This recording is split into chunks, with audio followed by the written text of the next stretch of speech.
Hey guys, welcome to another one of my car reviews. This is an exciting one today because I'm coming out of the theater, just left the theater, and I went to see The Invite.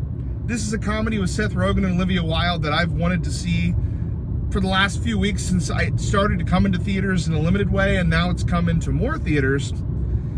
And it's gotten really great reviews on Rotten Tomatoes, and I said, you know what, I need to go see that. It looks like a comedy, rom-com, whatever you want to say. I mean, Seth Rogen is always in these kind of slapstick comedies, but it's kind of what I thought it would be. I thought it would be like kind of too comedic maybe for me. Seth Rogen's not my favorite actor in the world, and so I went in kind of thinking, okay, it's going to be kind of this like funny show about two couples talking to each other in an apartment and some stuff's going to happen, whatever. But let me tell you guys, wow.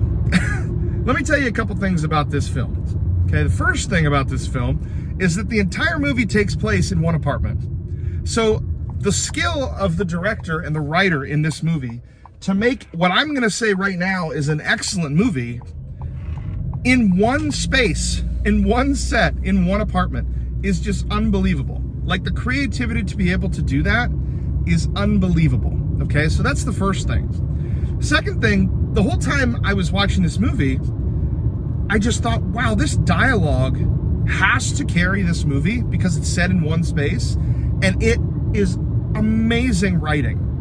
Amazing writing. This movie is a roller coaster. You'll start awkward, then funny, then up, then down, then sad, then happy, then, you know, it's excited, depressed. It goes through every single emotion, and it takes place in one apartment, the whole thing.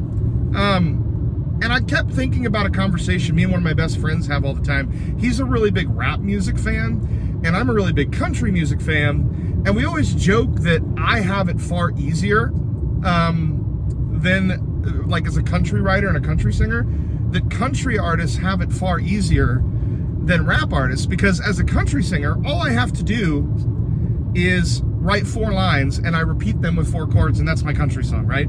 But these rap artists have to write books. Like, they have to write so many lyrics. And I kept thinking about that during this movie, because this movie has so much, the whole thing is dialogue. The movie is a conversation between two couples, in essence.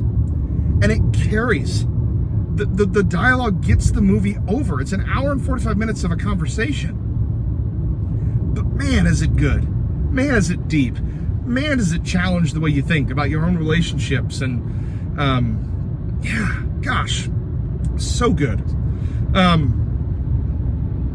Yeah, no, the movie revolves, as I said, around Seth Rogen and Olivia Wilde are a couple, and Olivia Wilde wants to invite their neighbors, apartment neighbors, into their apartment.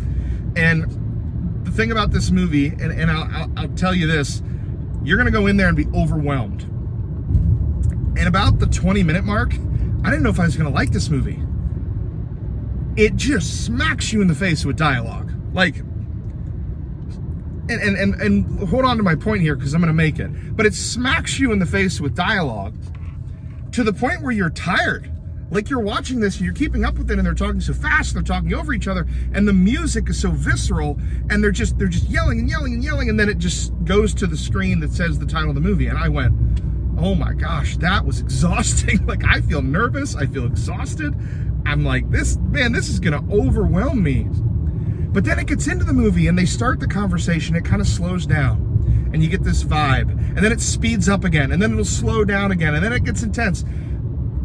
The directors and the writers of this movie, what's so brilliant about it is they use cadence almost better than a lot of movies I've ever seen. Like, not only can you kind of sense the tone of the conversation as it weaves throughout this movie. Again, one really long conversation, essentially, is the movie.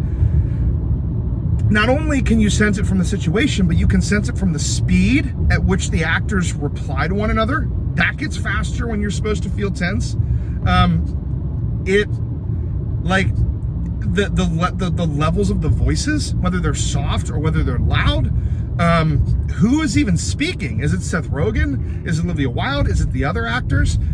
Each of them has a tone that they bring to the conversation, and so when one of them is speaking, it's pretty quiet, but then when, like, for example, Olivia Wilde's speaking, it's very hectic. When Seth Rogen is speaking, it tends to be more comedic. So they have all of their own roles, And their cadence changes throughout the movie.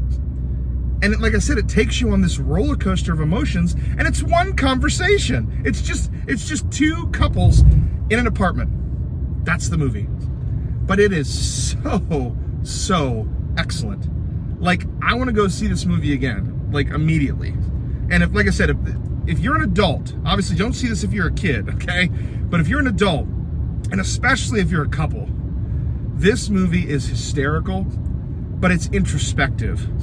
It's slapstick, but it's real. Somehow they do a good job here of being funny, but also realistic about the realities of getting off work and getting ready to prepare to have people over. We've all done that. We've all had to prepare for people to come over to our house, and we get home from work too late. Somebody forgets something. We got to run out to the store. The house is a mess. We got to put things away. We're hiding stuff because, well, we didn't finish all the laundry. So you got to put. I mean, so it's just like there's a realness. There's a sense of reality in this with the comedy, but then there's a deep, like, rom-com underneath, like this romance, this tumultuous relationship between Olivia Wilde's character and Seth Rogen's character that just ends in such a beautiful way at the end. I felt so many emotions, guys, during this movie. And it's amazing to say that I felt that many emotions about a movie that is set in one apartment and basically just has it does just have four actors. So, if you're a couple and you're an adult, go see The Invite. It's worth it. You're gonna laugh. You're gonna maybe cry. If anything, you're gonna think about your relationships in a different way. It's gonna inspire you. It's gonna be funny. It's wacky too. It's Seth Rogen. I mean, some of his quips are just like his replies. I laughed out loud so many times in that theater, and I could hear other people in the theater laughing as well. So, yeah, not much more I can say. I don't want to spoil it, but man, The Invite. I walked in like not expecting a ton, even though the reviews were good. And in the first 20 minutes, it overwhelmed me, but it did it on purpose to set the tone of their relationship. And by the end, man, I just fell in love with the movie. So let's talk about scores. Okay, let's talk about scores. Again, you guys know my scale, 0 to 5. 5 being, I want to go see it again right now. 0 being, what even are we making? And in between there, it is hard because it did overwhelm me a little bit at times, but I think it tried to. I think the point was to make you feel exhausted by their relationship. Like, the movie used cadence better than almost any film I've ever seen. I'm going to say it. The movie's a 5 out of 5. You have to see it. I want to go see it immediately. If I can't right now, but I wish I could. I've been given a couple 5s out lately because there's been some awesome movies that have come out in the last week.